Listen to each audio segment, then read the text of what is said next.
everyone. I thought this week to help out a little bit, I would do a screen record. I will be honest, this is a new course, it's new ways of learning, so if you let me know, do you prefer when it was just me on my phone, recording my face and talking through things? If this is easier, I will look to do a Google Meets live, that will be optional, but I do need to know that you're engaging with the course, that you're doing work. So let me know what is best for you. I will, when I can, include practical or group activities, but it's quite hard, I'm sure you understand, online. If, however, you see a task and you think, oh, I could do it this way that's not written down, just email me, because chances are I am more than happy for you to do that, okay? There will be opportunities, you can create things, you can be out in the garden if you've got one, things like that. So we're on week 2 of the course. This week we are looking at the myths and the facts of mental health.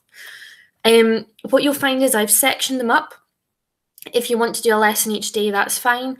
If, however, you want to just fly through it in an afternoon, I really don't mind. The deadline for this will be Friday. So when I give you a set of slides, I am giving you 1 week to do it. So usually the Monday to Friday, but if it's in the following Monday, that's okay. If you need a little bit longer, just ask, comment, or send me an email. My email's on the Google Classroom. I'm happy to be flexible. There's a couple of lessons this week that are a little shorter because there's still some timetable changes. I don't want us to be getting too far ahead. We're on track for where I need us to be. I've just made some of these activities a little bit shorter. So I'm going to talk you through what I'm expecting of you. You can skip ahead, you can just skip to the lesson you're doing, you can pause and come back to it on the day you need it, I don't mind, but please give this your best go. At the start of every lesson, you've got your learning intentions and success criteria. I'm not going to go through that because you can read. Anything in an orange box like this, okay? Now, well, I say orange, if you're colourblind, I'm really sorry, but whatever is in that thick outlined bordered box, you need to do something, okay? So this one is saying, how many myths can you think of? Myths on anything. I know I can think of loads of like fairy tale characters and books and things like that. I want you to make a list. My suggestion is you do that in the thing that's called the notes booklet. If you go onto Google Classroom and assigned workbooks, not the outcome one, so not the assessment one, because that's a draft. You can look at it, but don't write on that one. The one that's notes, because you can do this as questions, bullet points, mind maps. You can do it as a picture and put the image in. I really don't mind. But anything with a box like that you need to do. And like I say, the slides go up with a week worth of lessons. So we've got a definition here of what is a myth. We are going to look at the widely held but false belief. A myth essentially is something that lots of people believe is true, but it's not. It's really important we understand the difference, particularly when it's coming to mental health. So I want you to come up with definitions for these 3. That's it for lesson 1 this week. I did say it was going to be shorter. You can do some research. You could create a character. So you might create a mythical mental health character and a factual one. Then I want you to think, what is evidence? Literally, what is evidence? Why do we need evidence for it to be fact? Why is that useful? The second lesson this week looks specifically at mental health myths. I want you to think about mental health things you've heard as myths. Now, I want you to be honest, but do be mindful, okay? I know when you might write something in that booklet that you've heard that you know is not true. So I know you are not saying this. I know you are just giving me an example of something that someone has said. So please don't panic about, oh, can I write that word? Yes, you can, okay? As long as it's in the context of what we're learning, I don't mind. We know that there's a lot of myths around. Unfortunately, there is still a big issue around mental health. People aren't always open to talking about it, and people have assumptions. They think that, oh, mental health, oh, Now, excuse what I'm about to say, but this is what some people will say. Oh, you're just mental. Now, that's a horrible way to say it to someone who might be suffering from depression, anxiety, bipolar disorder. There's lots of different mental health illnesses out there, which we are going to dive more into over the next few weeks. But people have assumptions. If you're depressed, you have to be sad all the time and possibly self-harm. Okay? Now, again, please take care of yourself. If these topics are a bit too close to home or a bit too difficult, That's okay. Stop the video, pause it, take a break. We do know, however, everyone has mental health. We all have physical health. We all have a body. We have a physical, look, it hurts when you hit yourself. Don't hit yourself, whatever you do, please don't. Or each other for that matter, or anyone else in your household, never. But we have a physical body. We also have a mental health body, if you like, inside. We have feelings and emotions. We have good days, we have bad days. We will all have had days where we have cried over something, or days where we've been in so much laughter our stomach has physically hurt because it's been hysterical. We will have days where we're angry at people, where we're really kind of not angry, but that way where you're judging and you're really kind of, what are you up to? You're suspicious of people. We've all been in these places. So that is part of your mental health. I'm going to assign you a fact sheet. Now, it looks a lot. Don't panic, okay?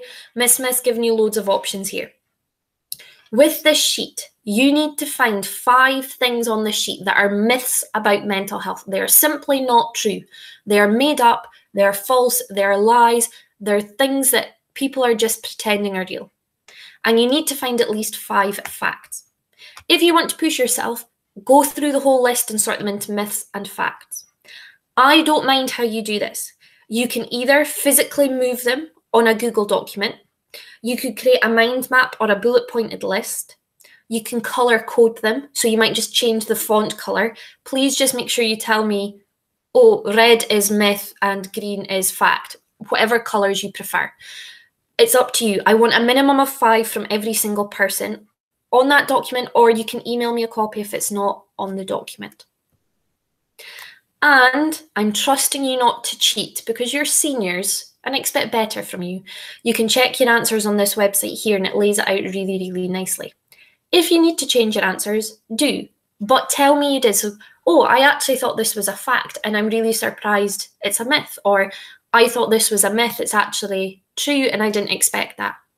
Mistakes are welcome. I've also given you an extra website you can have a look at if you would like something extra to do.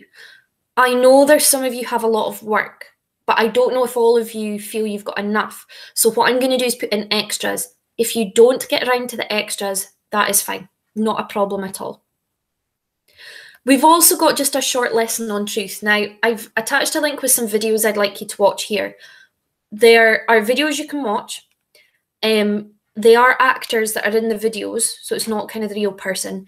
And there is a transcript below, so if you prefer reading than watching a video, you've got the option. What I will say is, they do talk about sensitive mental health information.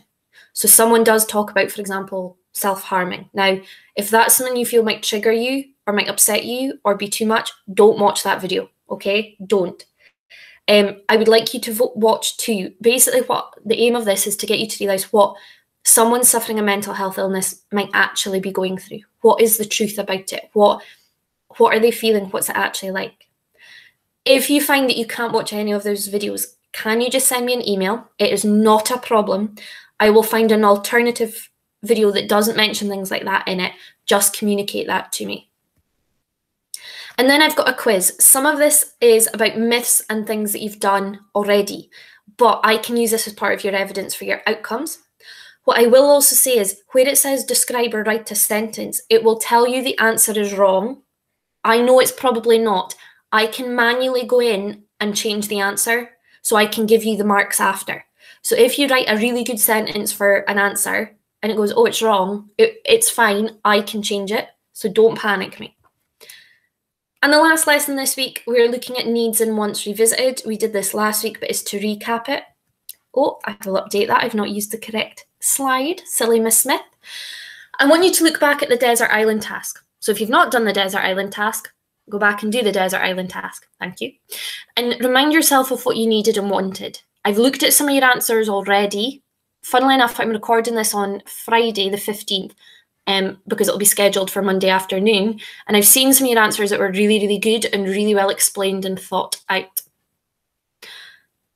What I'm showing you here is a pyramid of needs, okay? And this does relate to your desert island idea. So that's why I've said to have a look at it.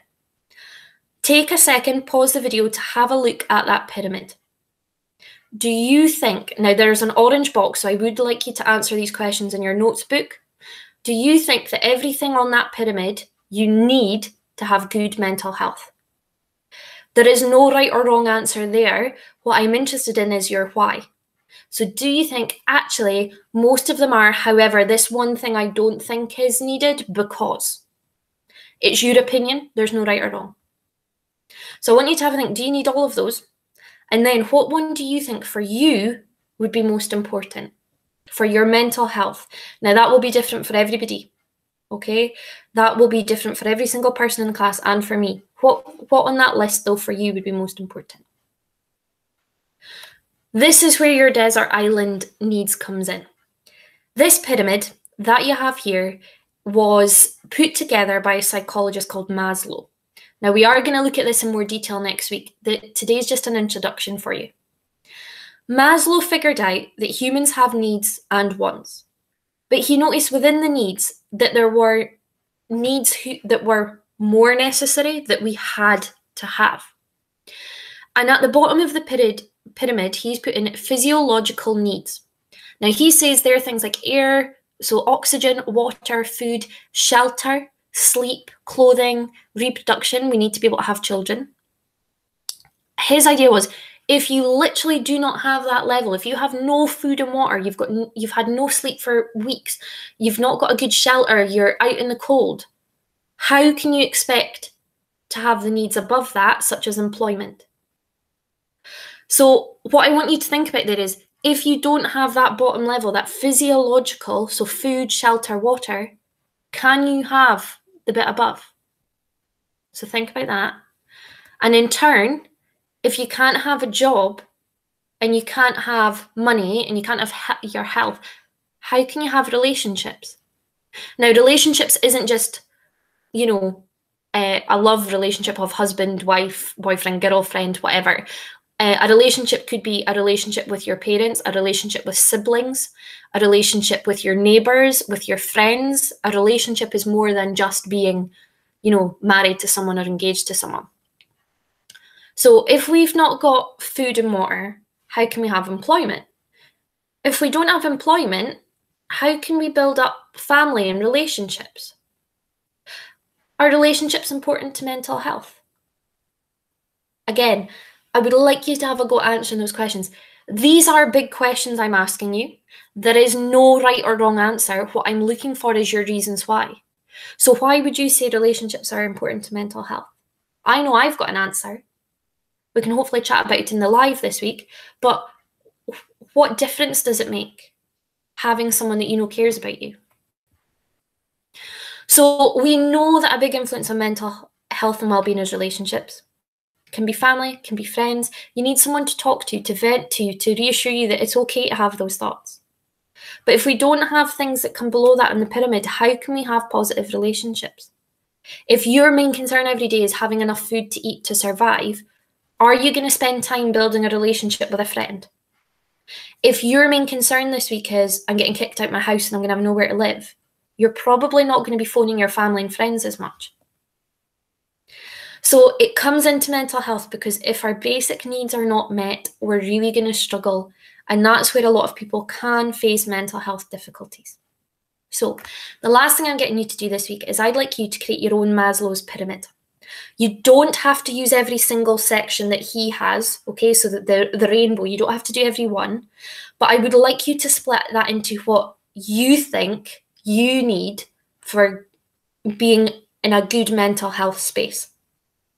And it might be that your bottom level is the same. You need food, water, maybe you specifically need chocolate, because if someone takes your chocolate out of the way, I absolutely defy anyone to try and steal my chocolate from my chocolate cupboard. It's not happening.